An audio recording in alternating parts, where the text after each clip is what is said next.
بسم الله الرحمن الرحيم والحمد لله رب العالمين ونصلي ونسلم على نبينا محمد وعلى جميع الأنبياء والمرسلين وأشهد أن لا إله إلا الله وحده لا شريك له وأشهد أن محمدا عبده ورسوله اللهم صل على محمد النبي وأزواجه أمهات المؤمنين وذريته وآل بيته كما صليت على آل إبراهيم إنك حميد مجيد يا أيها الذين آمنوا اتقوا الله وقولوا قولا سديدا يصلح لكم أعمالكم ويغفر لكم ذنوبكم ومن يطع الله ورسوله فقد فاز فوزا عظيما. Dear brothers and sisters, today's khutbah is about a simple introduction about a concept that is known as a Sunan al-Rabbaniyah. The word Sunnah in Arabic means the way, the repetitive way, the known, clearly demarcated way. Al-Rabbaniyah, it is the ways that Allah subhanahu wa ta'ala and the laws that Allah subhanahu wa ta'ala has placed amongst His creation to govern the consequences of their actions. As-Sunan al-Rabbaniyah or Sunan al-Ilahiyah, this is what they are called. Allah subhanahu wa ta'ala has placed specific, strict laws that govern everything that He has created. This whole universe is governed by endless number of very precise laws. The law of gravity, the electromagnetic laws and other nuclear laws that govern everything that Allah subhanahu wa ta'ala has created in this universe. It makes this universe work like a clock. There is no disturbance in the creation of Allah subhanahu wa ta'ala. Just like Allah subhanahu wa ta'ala has strictly governed this creation that has no free will, Allah has given human beings the free will, yes. But Allah has governed their lives as well by strict laws that determine the consequences of their actions in this dunya and in the life to come. So just as the universe and the material things in this world, from the smallest atom till the biggest galaxy, and to the whole universe are governed by laws that they cannot break, similarly, human life and human actions are governed by very strict laws that are not any different. But Allah subhanahu wa ta'ala has opened the field for humanity to study and to explore the general laws of nature and to discover them and to measure them and to utilize them in their daily life and to take advantage of them. This is a field that is open for exploration. While the other laws that govern our actions, what will happen if I commit this action or do this action? And what would happen if I don't do this duty that I have to do towards my family or before that towards Allah subhanahu wa ta'ala? How will that affect me internally, psychologically? How will it affect my relationship with my family and with my community? How would the behavior of the whole Muslim community affect their status amongst other nations on this earth? These are very strict laws that govern human life at the individual level and at the community level and at the whole world level. The interactions between human beings, the interactions between you Allah and Allah subhanahu wa ta'ala, everything has a consequence and a certain law that governs it. But these laws that govern human behavior and human interaction and the consequences of our actions, we as human beings are not able to discover them because the variables are endless, are innumerable. You may perform an action that looks good, but the intention on the inside is not good. So you cannot measure what the consequence would be if you look at somebody's action, for instance. Just like the hadith said, إن الرجل لا يعمل بعمل أهل الجنة حتى ما يكون بينه وبينه إلا ذراع فيسبق عليه الكتاب فيعمل بعمل أهل النار فيدخلها. But the hadith says فيما يبدو للناس. The hadith here says that you may find a man who performs the deeds and actions of the people of Jannah for most of his life. Just before his death, he may change and perform the opposite actions. But the narrations of this hadith indicate to us that he was performing these good deeds in what is apparent to the people, not according to what is inside his heart. The intention was not sincere. He was basically showing off. For most of his life. Can somebody be a hypocrite and not know it? Yes. If we don't explore our internal, our inside, our hearts, and examine them and keep an eye on how the heart is behaving, yes, me and you and anyone can become a hypocrite. And that can suddenly make this person change his behavior near the end of his life, because the heart is not clean and starts performing the deeds of the people of the fire of hell. And according to the hadith, then he enters the fire of hell. Here, if you look at the introduction or the beginning, you would not expect this kind of ending.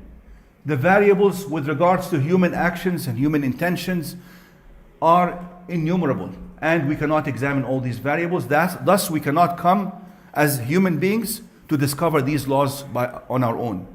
And that is why we need the teachings of Allah subhanahu wa ta'ala, the guidance and hidayah from Allah to tell us what are the laws that govern our actions. If I have this kind of intention, what do I expect will happen to me? If I perform this kind of deed, what do I expect will happen to me in this life and the life to come? If the Muslim status or condition as an ummah is that of them being adherent to their deen, what do they expect will happen? Of course, according to the sunnah that Allah has revealed in the Quran, Allah told us that then we will be strong, we will be respected amongst other nations, we will be victorious. And the opposite would lead to the opposite, vice versa, of course. But how can we discover those? We cannot discover them. We can only receive teachings about these laws that govern our life from Allah subhanahu wa ta'ala, because we cannot examine them. There are laws that take hundreds of years to show. Laws that govern nations may take hundreds of years to show their effect. How can human beings examine those laws? There are laws that govern our inside, our outside, and I mentioned. But those laws are just as strict as the physical laws and the laws of nature that govern what is around us. Now, those laws do not change, and they are not biased. Just because you are a Muslim doesn't mean that Allah will break those laws for you. No. Allah has taught us that if you work hard, you will reap the benefits and the fruits. If you are lazy and you don't work hard, you will not achieve anything in your life. This is a basic law of what's called asbab and musabbabat, utilizing the means to reach results. This is one of the basic laws that Allah has put in this life. We cannot expect that Allah will break this law for us just because we are Muslims. You say, because I'm a Muslim student, then I don't have to study, and Allah will still allow me to pass my examination. We cannot say that because I'm a believer and I keep my salah, then I may be absent from my work and nobody is going to fire me. It's never going to happen. Actually, maybe the punishment on you as a Muslim will even be more severe, because you have been taught, you know better. You have been taught by what you see in your daily life that Allah has shown you, the ayat, the signs, and you have been taught because these laws have been recited to you in the words of Allah subhanahu wa ta'ala in His book. Correct? We are more responsible as Muslims to follow the laws that Allah has set for us. And there are so many laws that I would hope that we get a chance to discuss in coming Fridays, inshallah.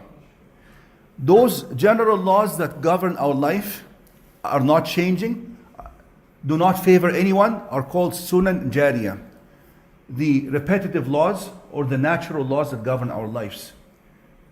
But on top of that, there are sunan khariqa, exceptional laws that Allah may break those regular laws in certain situations for certain individuals according to a certain wisdom that Allah chooses. One of the biggest examples are the miracles for Allah subhanahu wa ta'ala gives to prophets. Those miracles are basically an exception, and basically Allah breaks the natural law of nature for them to prove to the people that they are His messengers, that they are truthful. Allah may break a law for one of His righteous servants in certain situations to show his status to other people. These are called karamat, just like the miracles, but they happen to righteous people as well. They are of a much lesser degree, and they are not meant to prove that he is truthful, but to show his status. I have to give examples to make this clear. We all know that the natural law of fire, that it will burn. And the law of the fire burning is the natural, repetitive, daily law that governs when the effects of the fire. That we learn from, and we have to avoid fire. But if Allah chooses, He may break this law, and He has chosen to do so for His Prophet Ibrahim alayhi salam when he was thrown in the fire. This was a miracle given to Ibrahim to prove that he is a prophet of Allah and to protect him to continue to deliver His message. The same was the law that Allah broke for Ismail alayhi salam when Allah commanded Ibrahim to slaughter him. Then Allah broke the law of the knife cutting. But you cannot assume that just because you're a Muslim or a believer, or that you've been praying day and night, that you can bring a knife and try to cut and it will not cut. It will still cut. You cannot assume that you can ignite fire in yourself or in your house and it will not burn you. It will burn you. Those karamat or those miracles are by the wisdom and choice of Allah only.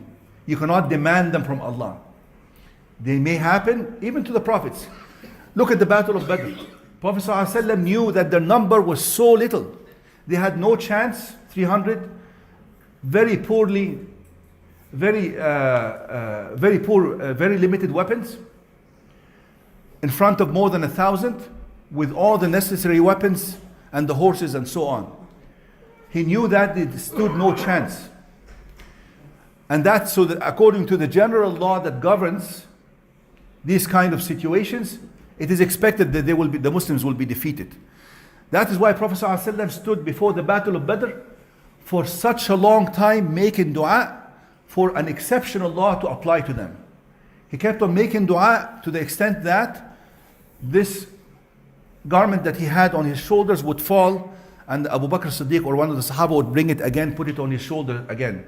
And he would continue saying, "Oh Allah, if this small number of Muslims perishes in this battle, then this message will end." And he kept on saying, begging Allah subhanahu wa ta'ala, that here we need an exceptional intervention.